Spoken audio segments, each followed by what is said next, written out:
Salut à tous, bienvenue sur cette nouvelle vidéo.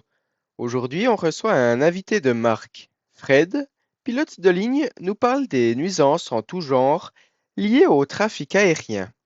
Il va nous en parler du point de vue du cockpit. Il va également nous dire ce que les pilotes peuvent, doivent et vont mettre en œuvre pour réduire ces nuisances. Avant de commencer, je tenais à vous remercier car vous êtes de plus en plus nombreux à me suivre. On arrive gentiment aux 400 abonnés. Alors un grand merci à vous et pour tous ceux qui ne se sont pas encore abonnés, n'oubliez pas de le faire et activez la cloche pour rester informé sur les prochaines sorties. Allez, c'est parti juste après le jingle.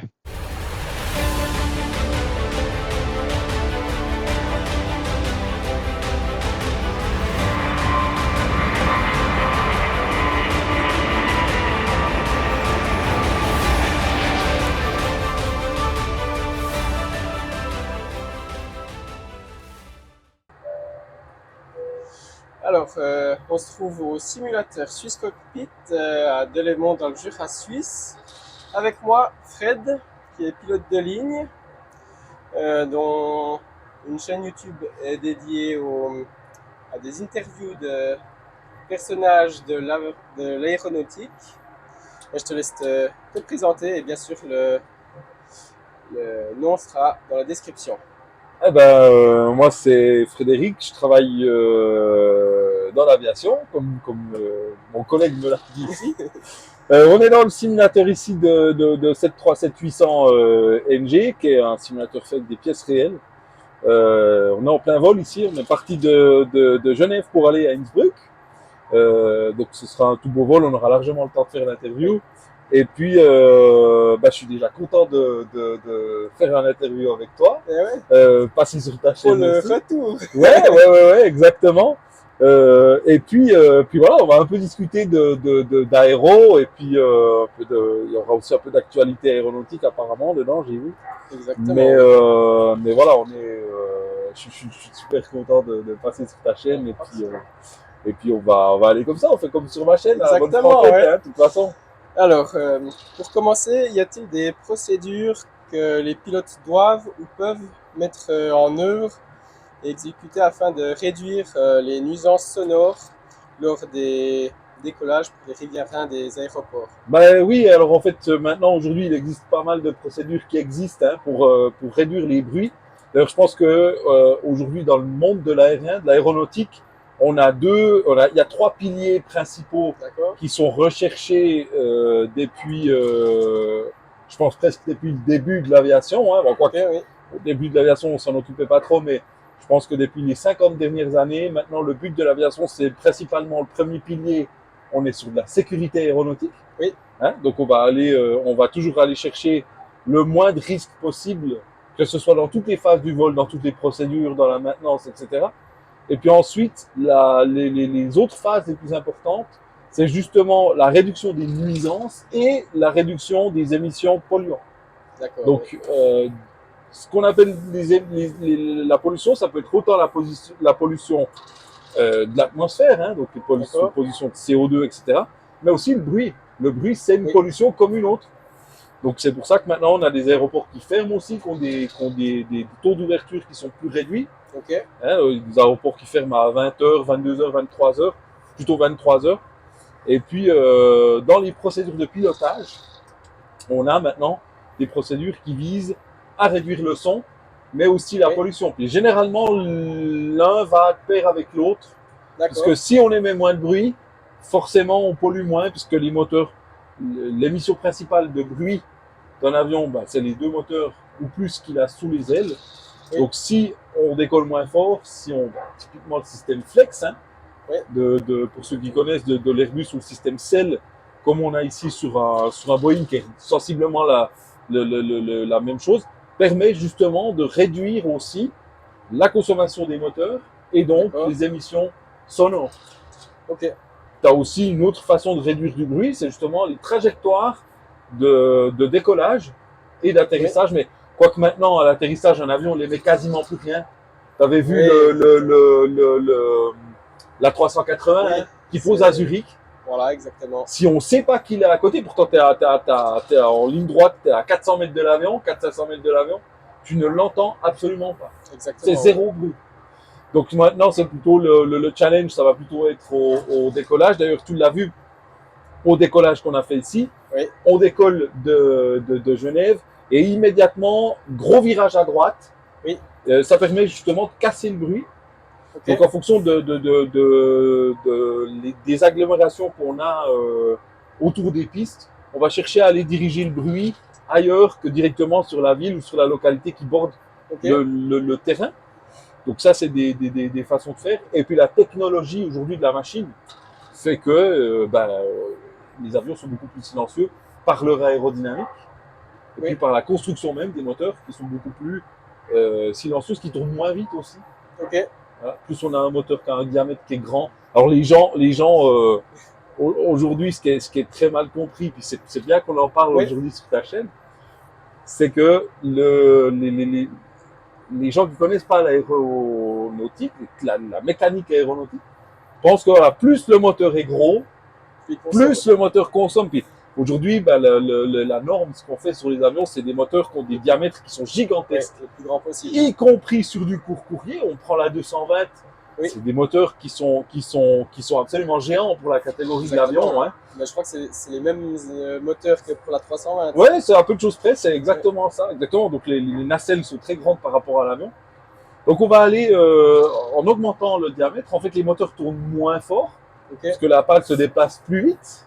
Hein, l'extrémité de pale se déplace plus vite, plus on augmente, c'est une question de rayon. Hein. Donc forcément, le moteur en tournant moins vite consomme moins, mais il produit aussi plus de poussée. Aujourd'hui, le fan, hein, c'est la partie visible du réacteur devant. C'est 80% de la poussée, donc c'est de l'air froid, c'est-à-dire qu'il n'a pas été brûlé. Hein. C'est de l'air froid, et puis ça, c'est 80% de la poussée. Donc on a encore un petit 20% qui doit être brûlé. Hein. On brûle du carburant, hein, n'est-ce pas? Et puis ce carburant-là, c'est 20% seulement de la poussée. Aujourd'hui, ce qui est intéressant, c'est que tu fais ton fan qui est devant, tu aspires de l'air qui n'est pas brûlé, donc de l'air froid, et cet air froid, il vient faire une gaine d'air froid autour du flux chaud. Puis le flux chaud, c'est l'air brûlé qui est sonore. Si tu veux, l'air froid qui est plus dense, il est isolant. Donc on vient faire un tube d'air froid autour du flux chaud, et ça contribue aujourd'hui à diminuer le son des moteurs des avions également. C'est fou. Donc ça va très loin. On est aujourd'hui sur un domaine qui est en perpétuelle évolution. Donc c'est hyper fascinant, vraiment. Ouais, c'est vrai. Y a-t-il vraiment une grande différence de bruit entre un avion type donc assez vieux A330 et un moderne A350? Ouais, alors vraiment, hein, on n'est pas du tout sur le même, on n'est pas dans le même monde. Hein. Moi, j'ai pratiqué du 330 CO, du 330 Neo. Malheureusement, la 350, j'ai pas encore eu l'honneur de pouvoir l'approcher, même de pouvoir voyager dedans. Ah ouais? Ouais, non, j'ai encore jamais fait de cet avion qui est pour moi le plus bel avion du monde, hein, pratiquement. Bon, j'ai un MD-11 en fond d'écran sur mon téléphone. Quand même Concorde, mais parce que j'aime les. Je commence à arriver maintenant dans un âge où j'aime les vieux avions qui pullulent encore. Voilà, c'est le côté un peu rustique de la machine.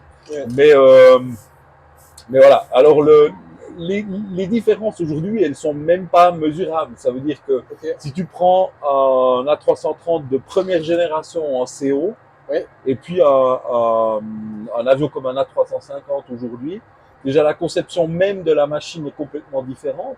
Donc ça veut dire que l'aérodynamique de la machine est calculée différemment. Aujourd'hui, je crois qu'on est un A350. Alors c'est une estimation, hein, mais je pense que la 350, on est sur une finesse de 32, 35. Ouais, donc pour ceux qui ne connaissent pas, c'est vraiment exceptionnel. C'est exceptionnel, hein. On est la finesse, expliquée en 2 mots, c'est son altitude fois il peut planer 30 fois son altitude en distance. Finesse de 30, ça donne ça. Ce qui est énorme, hein. Les planeurs, des très bons planeurs d'aéroclub, aujourd'hui, ils n'ont pas une finesse de 30.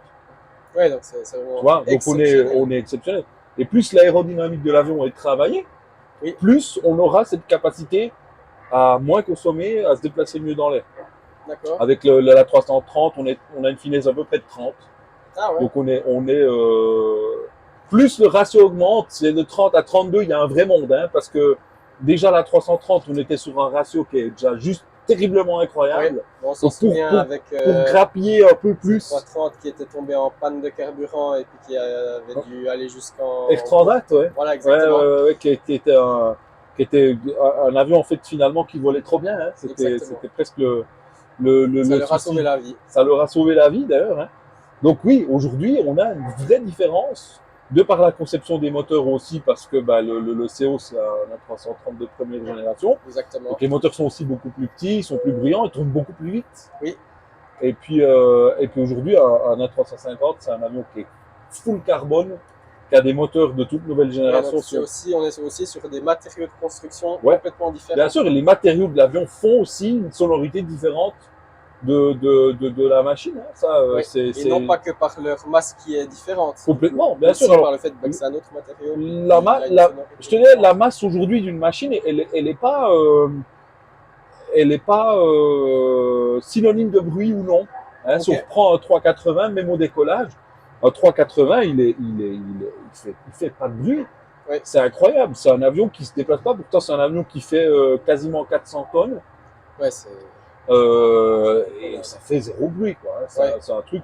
Pourtant, la 380, c'est pas une machine qui est hyper récente non plus. Hein. Non, ça fait 2005, la première vol. 2005. Je m'en rappelle encore. J'ai vu à la télé.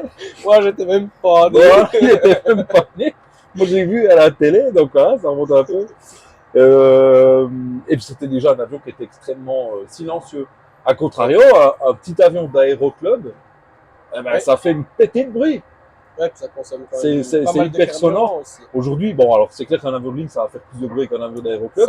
Mais si on prend le ratio de la taille et du son, on est à des années-lumière aujourd'hui. Donc effectivement, aujourd'hui, les avions, si tu prends un avion d'il y a 20 ans, si tu prends un avion d'aujourd'hui, c'est quasiment 30% de bruit en moins. Ce qui est énorme hein, pour les gens qui connaissent, travaillent dans le domaine du son. On est sur un truc qui est incroyable. En consommation, ça va quasiment de pair. Hein. En consommation, aujourd'hui, un avion, c'est plus de 30% de différence entre les premières générations et les avions d'aujourd'hui. Ah ouais. C'est-à-dire un phénomène qu'on voit bien. Tu prends les magnifiques Boeing 707, hein, cette génération, c'est des bons vieux 707, 4 moteurs, 4 tout petits moteurs d'ailleurs, hein, comparé justement à ce qui se fait aujourd'hui. Tu prends les avions de ces années-là, ça veut dire les années 60 à peu près, 50, 60, tu avais 4 traînées noires derrière, à chaque décollage, tu pouvais les suivre 250 km. Quoi. Comme encore un peu les A340. Certains A340, mais quoique c'est vachement dilué. On parlait de moteurs à simple flux hein, pour les avions des premières générations. Maintenant, c'est des avions double flux, justement. Donc, on vient brasser de l'air avec un fan devant. Donc, tu as un flux froid, un flux chaud. C'est pour ça qu'on a deux flux, double flux. Ah, puis les autres, c'est juste le flux chaud. C'est que de flux chaud. Donc, ça fait un pété de bruit, ça fait une pétée de fumée parce que ça dilue pas, justement. La consommation est énorme. Hein. Donc on a pas de. Aujourd'hui, tu peux être derrière un avion de ligne. Tu peux les regarder, toi qui vas souvent à Zurich voir les avions. Aujourd'hui, il n'y a plus aucune émission de fumée ou de poussière derrière un avion de ligne. Alors, ça dépend encore un peu, mais c'est sans commune mesure de ce qu'on voyait il y a encore dans les années 70. Ça n'a plus rien à voir. Donc tout va faire. Le bruit va avec la console, le bruit va avec la pollution. On ne va pas rentrer sur des domaines hyper techniques, mais globalement, on est sur ça. D'accord. Et puis au niveau donc, du carburant, est-ce qu'en tant que pilote, il est possible d'agir directement avec la manière de piloter pour réduire les émissions de CO2? Eh ben, ça, c'est sûr. Alors évidemment, les pilotes aujourd'hui sont formés justement pour consommer le moins possible. Hein. Donc, c'est un des grands piliers de l'aéronautique. Donc, si tu veux, les plans de vol aujourd'hui sont étudiés de manière justement à avoir les approches les plus directes et puis de pouvoir avoir, à l'époque, je parle comme un vieux, mais j'ai 35 ans, hein. À l'époque, les avions, ils se posaient en escalier. C'est-à-dire que tu avais un flight level, tu descendais d'un étage, niveau de vol. un niveau de vol, tu redescendais d'un étage, un niveau de vol, et ça c'est hyper, tu consommes beaucoup Oui. avec ça, alors que aujourd'hui c'est une descente continue. Ok. Hein, tu le vois quand tu prends l'avion, à partir du moment où tu as le top of descent, tu réduis, tu l'entends aussi au niveau de quand tu es dans la cabine, les moteurs sont quasiment en idle, donc à zéro. Ouais, c'est là Et que puis, les passagers commencent à paniquer parce que certains, ouais. que... Et puis l'avion, après, l'avion se laisse descendre en fait. Ouais. Et puis quasiment jusqu'à l'arrivée de la piste. Ouais, donc ça c'est calculé par rapport au ratio de pente. Voilà, puis c'est calculé optimisé. justement, c'est optimisé pour ça. Donc justement, on émet moins de bruit aussi puisqu'on a les moteurs qui tournent quasiment au ralenti. C'est pas le cas, Ouais. mais quasiment au ralenti. Et puis aujourd'hui, quand on médite un plan de vol, Oui. on va aller chercher justement le ratio le plus optimal entre la météo qu'il y a, la météo, les températures, etc. Et puis on va embarquer le fuel nécessaire au vol, plus évidemment des marges de sécurité qui sont établies en fonction de la région d'où on vole, du type de la machine, et puis éventuellement de la météo, parce que s'il fait pas beau, faut peut-être dérouter ou il y aura des orages à contourner, ce genre de choses-là. Oui. Donc ça, c'est encore, ça s'étudie au plan de vol. Aujourd'hui, les logiciels qui calculent les plans de vol, ils sont beaucoup plus précis qu'à l'époque.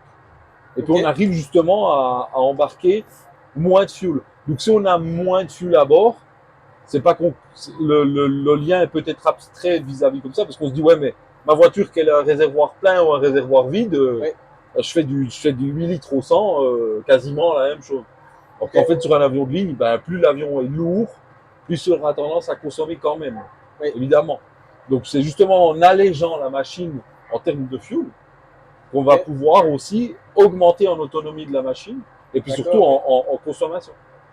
Un avion trop lourd avec les réservoirs pleins en permanence, déjà ça c'est pas efficace. Et puis surtout en termes de consommation, on va cramer tout le carburant qu'il y aura en trop pour rien, c'est inutile. Donc il y aura vraiment il y a un ratio à avoir entre ce qu'on estime en carburant et puis tout ce qui est rapport de finesse, etc. justement aussi. Plus les marches. Mais aujourd'hui, c'est beaucoup mieux calculé qu'il y a 50 ans en arrière. Il y a 50 ans en arrière, c'était à la one again. C'était pas forcément à la one again, mais disons que on n'avait pas la même façon de calculer. Les avions étaient systématiquement trop lourds. Aujourd'hui, tu as aussi les technologies de carburant qui évoluent. Hein. Donc maintenant, il y a Airbus qui a fait des essais avec des biocarburants. Les fameux SAF. Hein, les SAF, exactement. Alors ça, ces biocarburants aujourd'hui, sans modification technique, on sait voler avec ces carburants-là. Donc il y a pas, ça nécessite pas de moteur spécifique. Zéro. Zéro. Ça rentre, ça se digère par les moteurs sans aucune difficulté. Et donc ça, c'est génial. Alors aujourd'hui, le SAF est plus cher que le carburant standard. Ce qui est plutôt normal. Ce qui est aujourd'hui normal parce que c'est pas quelque chose de très développé. Voilà. Mais après, maintenant, les carburants, ce genre de carburant-là, ça va se démocratiser aussi. Et puis au bout d'un moment, il y aura plus que du SAF. Donc on volera à la betterave, quoi. Littéralement, hein, c'est ça, hein, c'est du jus de betterave. J'avais déjà entendu huile de friteuse, mais. Ouais, alors il y a un peu de tout, mais globalement, c'est du. Les professionnels me corrigeront, mais je crois que c'est du jus de betterave, il me semble. Voilà, donc c'est pas mal, hein, c'est intéressant. Il y a de la puissance dans la betterave, on se rend pas compte. Et puis donc aujourd'hui, tout ça combiné fait que on arrive à des ratios qui sont hyper intéressants. En termes de puissance, t'as pas moins de puissance avec un SAF qu'avec un carburant normal. Hein. La machine, zéro différence. Mais évidemment, ça doit être homologué, ça doit être certifié. On peut pas les balancer dans des avions comme ça aujourd'hui. Donc les processus d'homologation sont terriblement longs dans l'aviation, hein, parce qu'on aime éviter tout risque inutile. C'est pour ça qu'aujourd'hui, c'est encore pas complètement homologué, démocratisé. Mais ça va venir. On a déjà des taux de SAF qui sont dans le carburant normal aujourd'hui, donc il y a une partie environ combien de pourcents? Et alors écoute, je crois qu'on est dans un ratio de 20%. C'est déjà pas mal. Ça dépend un peu des régions du monde, hein, mais je crois que maintenant, certaines parties, je crois qu'aux États-Unis, ils ont fait un essai avec 20%. Donc on commence à avoir ça un peu aujourd'hui dans les carburants normaux. C'est la FA et le ASA qui s'occupent un peu de gérer ces certifications ou C'est- c'est plutôt ouais, alors, uniquement au niveau des constructeurs? Alors, il y a vraiment, c'est un ensemble des deux. Hein. Ok. Donc, c'est-à-dire que les constructeurs développent des moteurs qui peuvent utiliser plusieurs types de carburant. Bon, aujourd'hui, on n'est plus que sur du carburant, du kérosène normal. Hein. Oui. À l'époque, tu avais encore des avions qui tournaient avec de l'essence. Hein. Ok. Ah ouais, C'est- tous les vieux pistons, c'était Ouais. de l'essence qui était normale. Après, on a Ok. eu de la turbine. Les premières turbines tournaient avec un espèce de dérivé du diesel qui n'était pas ouais. tout à fait du carburant. Faut savoir que le kéro, c'est un dérivé du diesel. Hein. Son cousin le plus proche, c'est le diesel. Ok. Ouais. Ouais. Donc c'est très proche l'un de l'autre. Puis aujourd'hui, on a un taux de raffinage qui est incroyable sur le carburant qu'on utilise aujourd'hui, donc le kéro normal. Hein. Et puis, donc les constructeurs, en fait, maintenant qu'ils ont le pouvoir de pouvoir avoir d'autres sources qui arrivent à eux, parce qu'il y a un moment, avec le kéro puis le kéro, Oui. c'était tout, hein, tu n'avais pas de choix. Aujourd'hui, maintenant, on sait faire des carburants différents. Ouais. Donc, les constructeurs sont intéressés aussi à homologuer ces carburants, mais tout en éliminant un maximum de modifications techniques. Ouais, pour faire attirer le plus possible les compagnies. C'est ça. En fait, il faut que les compagnies puissent balancer ce carburant dans leur réservoir sans se poser de questions. Donc, c'est-à-dire que ça doit répondre à plusieurs choses. Ça doit être un carburant qui fige pas. Donc, c'est-à-dire qu'avec le froid, il ne doit pas changer il doit pas changer au niveau de sa viscosité. Oui. C'est-à-dire qu'il doit être toujours liquide comme du carburant normal. Ouais, pour qu'il puisse bien être. Parce que le risque, c'est évidemment qu'il gèle hein, en vol. Un carburant qui gèle, c'est pas bon. C'est déjà eu arrivé, je pense. Hein. Ouais, il y a eu des cas. Il y avait un vol, un 777 de British Airways. Ok. Je sais plus, je te dis ça, c'était dans les années 2005, 2010, quelque chose. La date, je l'ai plus en tête. Et puis en fait, il y avait le carburant, c'était pas la faute du carburant lui-même, c'est que le carburant en fait était mal stocké. Et puis en fait, ils ont trouvé des résidus d'eau dans le carburant. Ah ouais. En fait, en passant par un jeu de filtres, ça a bouché des filtres, ça a gelé dans des filtres. Et puis en fait, en gelant, ça a supprimé l'apport en carburant des moteurs. Et puis l'avion s'est crashé à 20 mètres de la piste. Ah, ça c'est. Il est juste passé par-dessus les barrières et puis il n'a pas touché la piste. Il s'est mis en travers de la piste après, mais les roues il a tout arraché, mais enfin il n'y a pas eu de plus de dégâts que ça. Bon, l'avion était mort, hein, mais il n'y a pas de surprise. Il n'y a pas de surprise. Mais voilà, donc le carburant, c'est un enjeu aussi aujourd'hui de pouvoir passer en biocarburant le plus vite possible sur des carburants qui émettent le moins possible. En 30 ans, je crois, alors ça c'est un truc, je le cite d'un youtubeur aéro que j'adore, qui est Aldostérone, qui disait qu'aujourd'hui, on a diminué quasiment de moitié les émissions de l'aéronautique en 30 ans. Ah ouais. Il n'y a pas un secteur au monde aujourd'hui qui a réussi à réduire de moitié ses émissions polluantes, hormis le domaine aéronautique. C'est dingue ça. C'est absolument exceptionnel. Et on critique toujours que ça pollue trop. Ouais. Alors moi j'ai fait le dernier vol que j'ai fait en A330 avec un Neo. Ah ouais. On s'est amusé à faire le ratio exact de ce que ça consomme à peu près. C'était un vol entre Paris et Pointe-à-Pitre. Ok. Et puis on s'est amusé à calculer exactement et précisément ce qu'un passager nous a coûté en carburant. Oui. Donc c'est un vol de 9 heures. Hein. Ouais, donc c'est un vol qui est relativement long. Hein. Ouais. Je défie quiconque de le faire autrement qu'en avion. Tu peux le faire en bateau, mais il faut prévoir un bon mois. Ça pollue beaucoup plus. Alors aussi. que ça polluera beaucoup plus. Et puis aujourd'hui, on est sur le ratio par passager de la consommation d'une Twingo de première génération. Ah ouais. Ça veut dire qu'on est, à peu près, sur ce type de vol-là, on est à 4 litres à peu près au 100 km.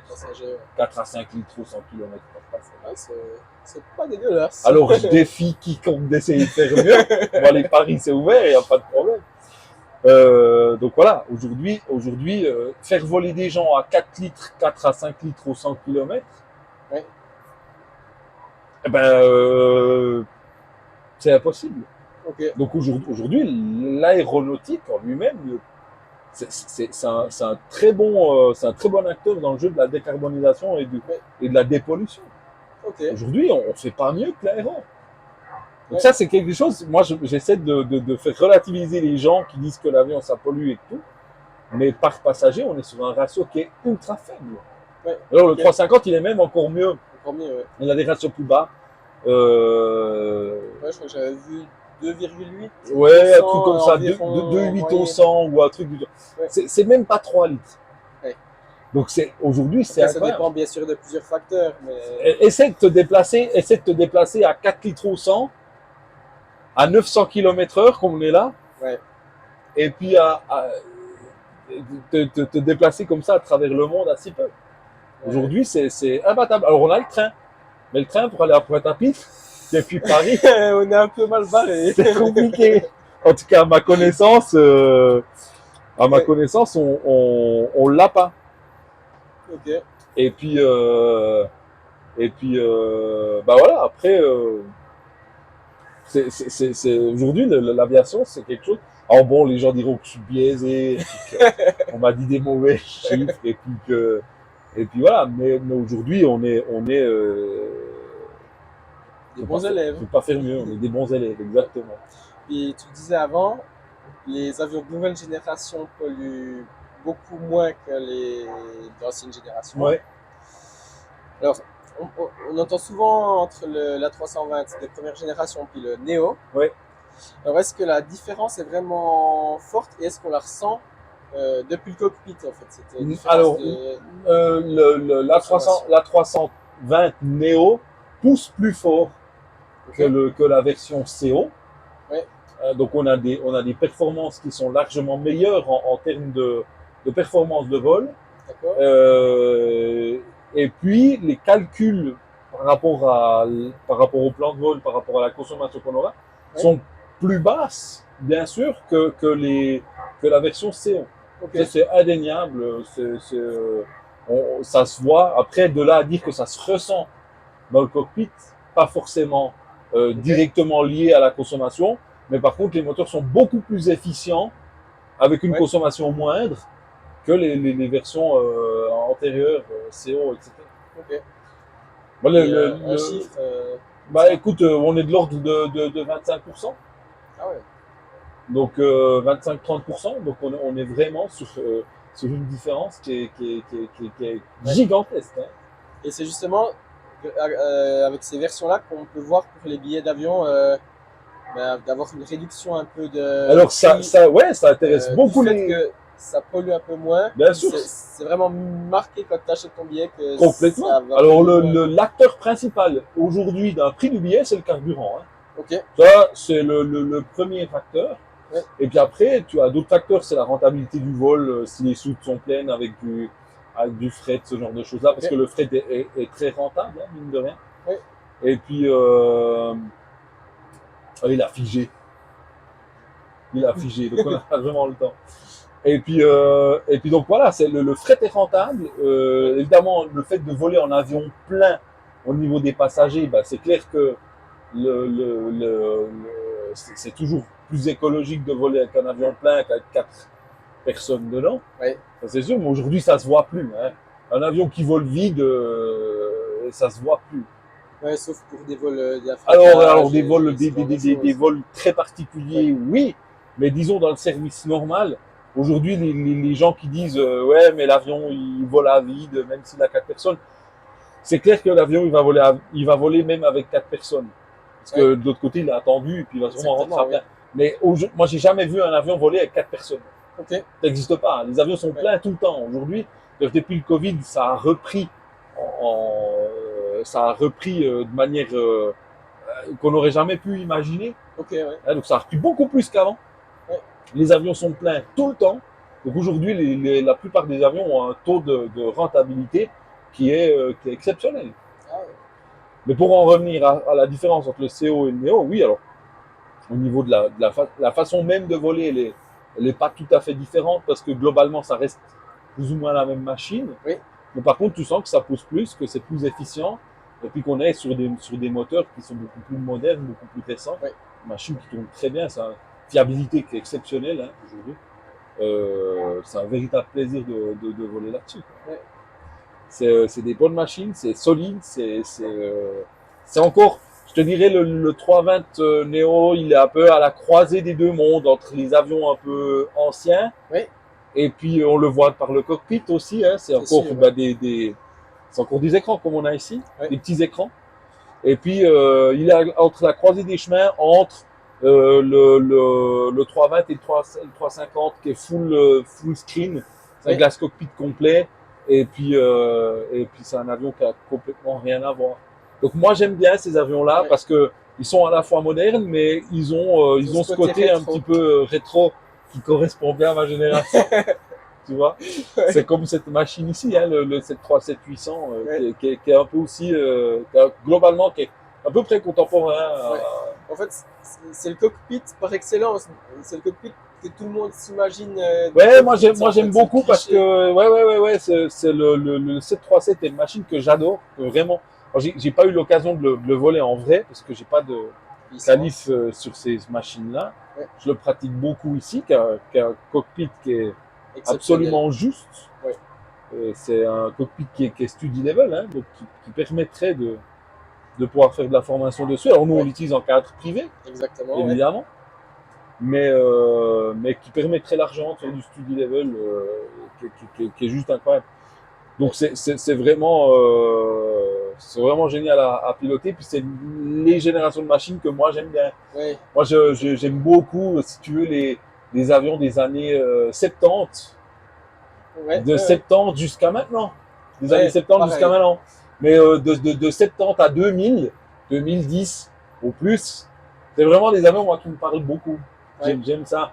Et puis typiquement, bah, voilà, on en parlait avant, mais les trimoteurs, Ouais. j'ai une passion pour les trimoteurs. Je trouve ça Comme la incroyable. MD11, fabuleuse FD11, machine. DC10, DC10. ouais, les Mais qui Tristar. se ressemblent quand même pas mal. Hein, en Ouais, tout ouais, cas, ouais, qui sont en fait la même machine. Hein. C'est Ouais. juste une génération qui est différente. Hein. Il y a- Exactement. Oui. entre la reprise de Boeing ou pas. Hein. Donc c'est voilà, c'est pas si le Ouais. DC-11 a.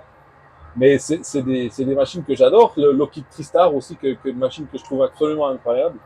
Et puis bah voilà, tous ces avions là. Mais qui consomment beaucoup. Ouais, alors c'était des Voilà. avions qui n'étaient pas éco-friendly, mais qui faisaient largement le taf, C'est ça. qui marchaient très bien. D'ailleurs, le MD11 et le DC-10 ne méritent absolument pas la réputation qu'ils ont, parce que Oui. c'était un avion qui était très Ouais. fiable et qui marchait très bien, qui était pas facile à voler. Hein. Non. Exactement. J'ai connu pas mal de pilotes qui étaient sur ces machines-là, les MD-11 de chez Swissair, Oui.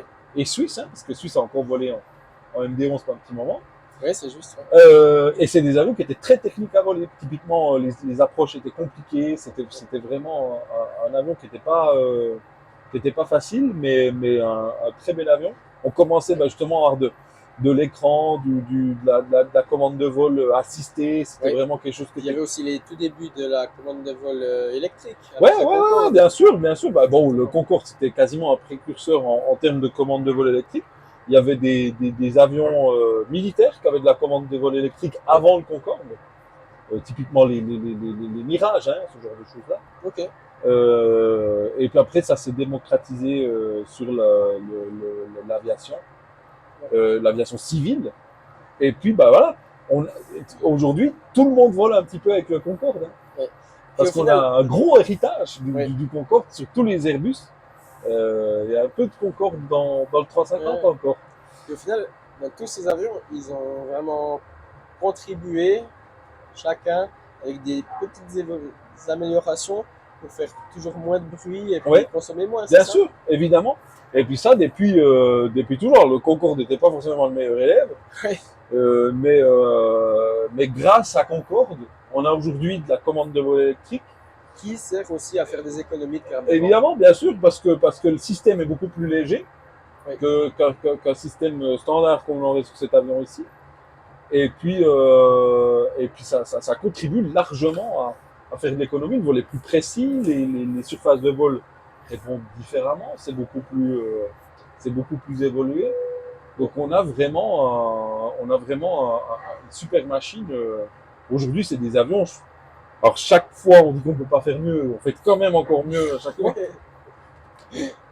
Mais l'aviation est vraiment un acteur qui est concerné par l'écologie, quoi qu'on en dise. Hein. Il y a toujours des gens qui sont pas OK là-dessus, mais en attendant, c'est un des rares domaines aujourd'hui qui évolue comme ça, et puis qui diminue d'année en année ses consommations de fuel, et puis son bruit. D'ailleurs, les aéroports, hein, ils investissent aussi massivement sur les infrastructures. Parce que tu n'as pas que la machine, mais tu as l'environnement de la machine qui fait aussi. Les nouveaux revêtements de taxis sont beaucoup plus silencieux que les anciens, donc on élimine du bruit aussi là où on peut en trouver. Je te dirais, chaque décibel gagné, c'est énorme. Et puis une décibel, c'est énorme, mais on ne se rend pas compte. Hein. Je crois que c'est exponentiel. Je crois que c'est de l'ordre de 4 fois, un truc du style, donc c'est assez énorme.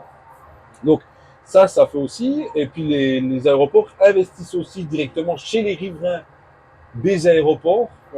Ben voilà, pour isoler les maisons, pour faire du triple vitrage, pour voilà. Et notamment avec justement l'aéroport de Genève, j'ai vu qu'il y avait pas mal de mesures prises, un feu, bien sûr, ouais, tout à fait.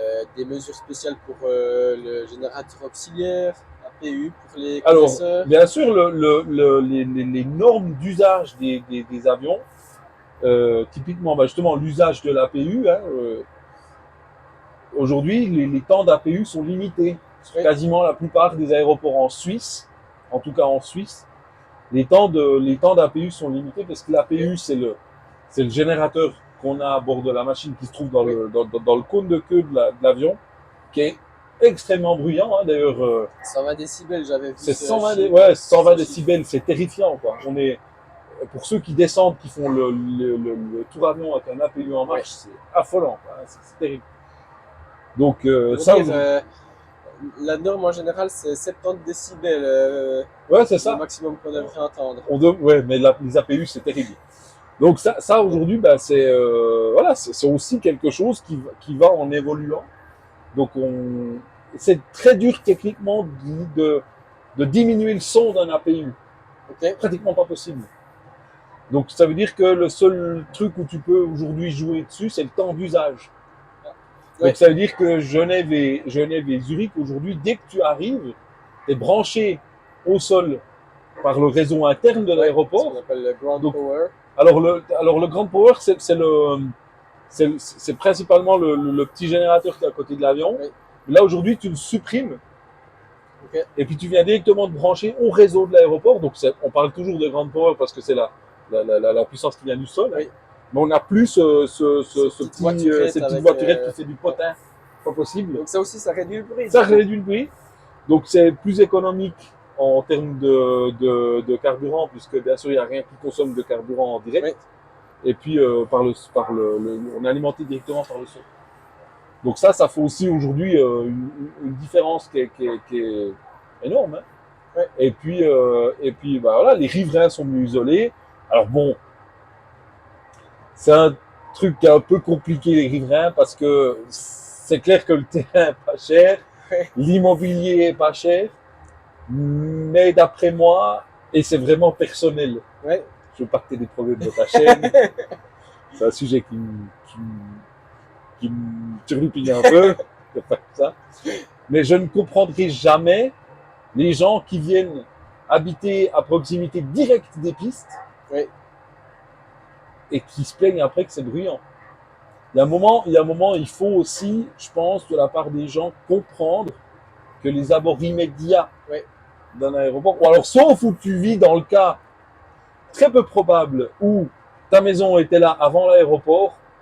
Ouais, ça c'est encore différent. Mais faut le trouver là, le cas. Moi, je connais pas.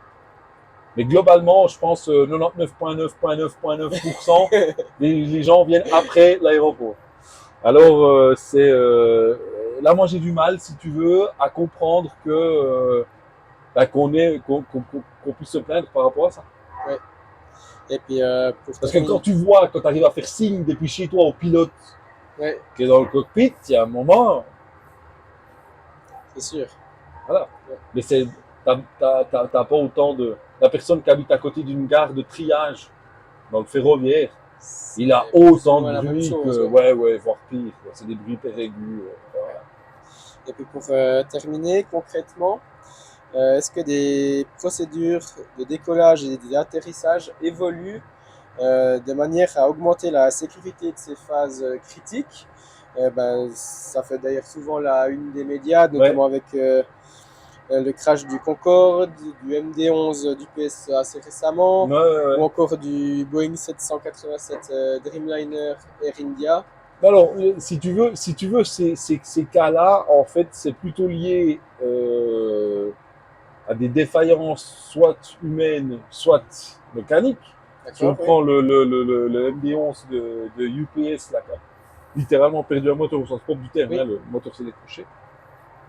Là, on est sur une défaillance mécanique. Et cette défaillance mécanique aurait très bien pu arriver en plein vol. Donc, je pense pas que ce soit vraiment lié à la procédure. Maintenant, l'atterrissage et le décollage, c'est les deux phases les plus critiques oui, sur le vol, évidemment. Hein. Mais ça évolue aussi toujours. Ça veut d'accord. dire que à chaque fois que tu as un incident ou malheureusement un accident, Oui, tout évolue à chaque fois. Encore une ok, fois, c'est le seul domaine, tout confondu, où à chaque fois qu'il y a le moindre petit truc, oui, tout évolue.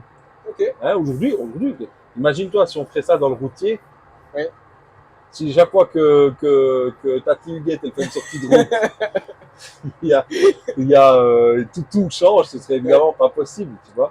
c'est sûr. Mais dans l'aéronautique, tout évolue aussi. Alors c'est clair que maintenant, les phases sont beaucoup plus optimisées Oui, au niveau du décollage, de l'atterrissage, ce qu'on a discuté aussi avant, par rapport aux normes de bruit et aux normes d'émissions de polluants. Voilà. oui, Et aujourd'hui, les machines aussi sont beaucoup plus optimisées pour justement pouvoir se poser en tout temps. ok, C'est-à-dire qu'aujourd'hui, quand on pose une machine, on n'a plus besoin de voir dehors. oui, Les machines savent se poser toutes seules aujourd'hui. L'avion se pose tout seul, littéralement les yeux fermés. littéralement les yeux fermés, évidemment. Et ça marche très bien. Donc aujourd'hui, on sécurise ces phases-là quand on a des météos critiques, des choses comme ça. Oui, Justement, soit la météo, la visibilité, ce genre de choses-là, c'est pas optimal. oui, Eh ben, pour peu que le terrain soit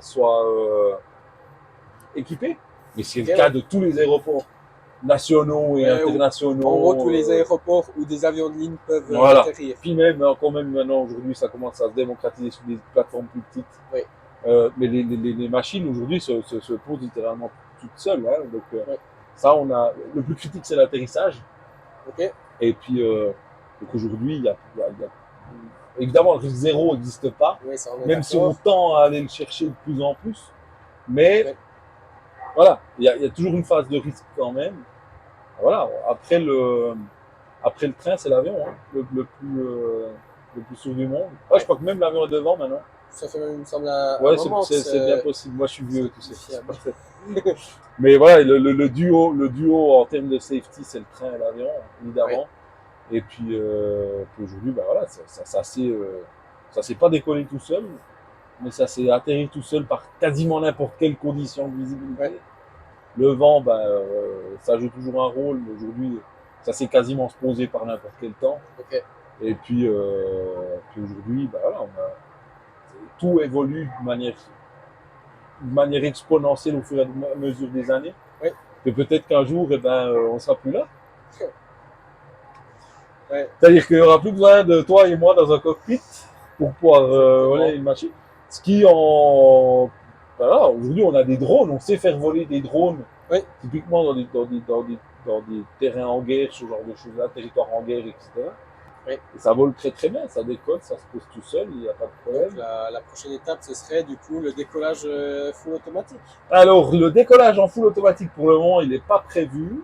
Mais Ok. par contre, Boeing développe maintenant un système pour le roulage automatique.